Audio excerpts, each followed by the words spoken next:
I will say this is a major step up despite those issues. This is definitely miles better than they had any right to be.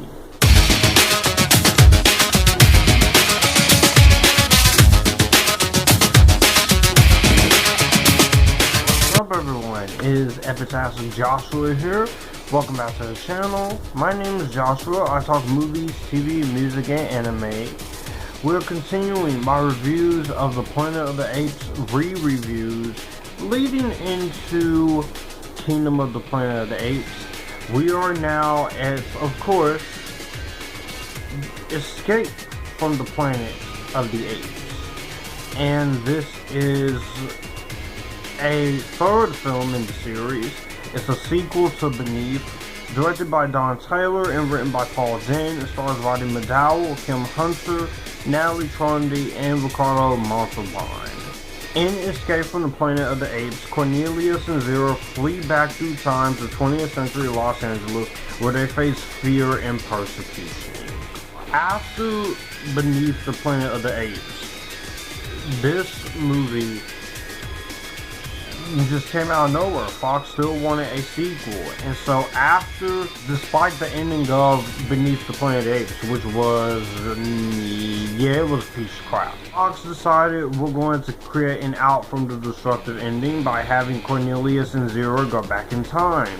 And so what happened to this, we finally got this, and this movie was rushed, of course, due to the low budget, so they only filmed for 6 weeks. But I will say this is a major step up despite those issues. This is definitely miles better than they had any right to be. Starting off with the directing, of course, is once again, this is a competently directed film by Don Taylor. Don Taylor is giving everything he got into it. He makes this look very competently handled. It's a very well shot film, very well lit, so you can see what's going on, and there's just a lot of entertaining factor here. It's really entertaining in terms of the direction. You can tell that they did want to step it up from the last movie, and this being a big improvement is taking a massive toll direction is because of the story. You have Cornelius and Zero going back in time. I found this to be way more interesting and take a lot more chances and fully fledged deep into its multiple ideas. It is definitely a rush to production. You can definitely see where the movie is rushed, but I will say, in terms of the filmmaking, for the low budget they had, I think they were able to do the best they can. I also really admire the fact that this movie, the fact that they got Cornelius back, because Cornelius is one of my favorite characters. He's such a cool character. I love him as a character, and he just oozes a lot of interesting fun. So I think that was a great decision on their part to get these characters back and put them back into the franchise where they belong. I also really enjoyed the cinematography and the camera work here. It's a very well shot film. It's a very well lit film. It looks competent. It doesn't look cheap. It looks like a very well thought out film. And I just think overall the movie does keep you invested. I definitely really was invested into the story.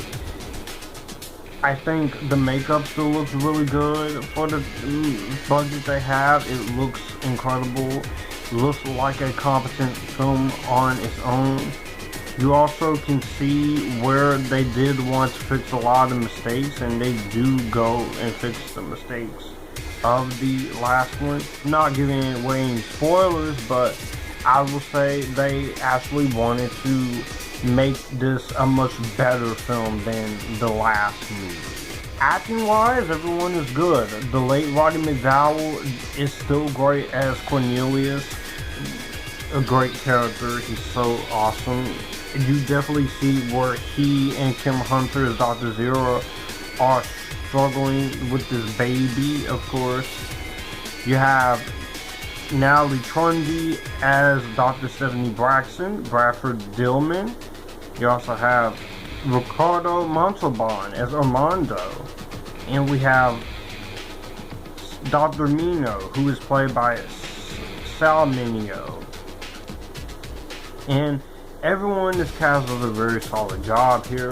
The small little moments of action here for 98 minutes, you do get what you're coming to entertain for.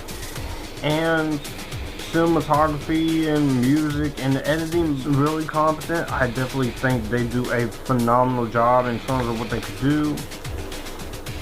And I'm just happy that they learn from their mistakes when it comes to that last Planet of the Apes movie, because if that was the last Apes movie, I would have hated the way this went out. I would have hated the way this series concluded with that last movie. Cinematography wise, it looks great. It looks amazing here. There's some great shots they use.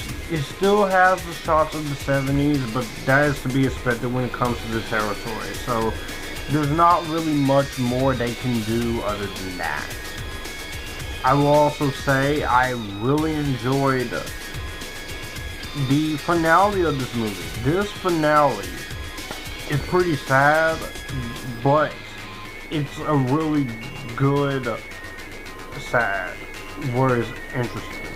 It is a complete inverse of the original film, and it gets pretty damn dark in ways that are uncomfortable. And this was back in the 70s when you were not afraid to get dark, and they did not give a fuck how dark they would go. You can get dark nowadays, it's just the way this generation of future movie lovers wants to act, they be like, it's too much. But me, I can handle some darkness. I will say the only issue I do have is you do feel the low budget restrictions, and where certain things are rushed into the script and into the characters. That is one of my glaring flaws when it comes to this film, but I'm not gonna knock them too hardly because they did the best they could with what was given, and they tried their best. So in a lot of ways, that is one of my bigger complaints, but I will say I do think this is a step up, and I enjoyed it. Overall, Escape from the Planet of the Apes, while it's still not the original film, it is a massive improvement and a step up from the disappointment that was Beneath the Apes. Bringing back Cornelius and his wife, having a massive tonal direction, a story that was very interesting, and taking chances and going dark makes this one more easier to watch. And one of the more ones I like to revisit every once in a while often. Is it the original? Oh, hell no. But it is definitely a massive step up for this. If you have yet to see Escape from the Planet of the Apes and you're put off because of how the last movie went about, I recommend it. This is a very competent movie, and I'm glad I gave this a chance. And I'm glad I was able to rewatch this for my review series. Well, that's going to do it for the video that you just watched. If you want to see more, my channel icon is up here. If you want to see more content from me, all my social medias are right here in this end card. I will also leave a playlist and a video here for you to see what the channel is about. As always, acknowledge me, stay epictastic, join the Epictasticness, and you guys keep it cool.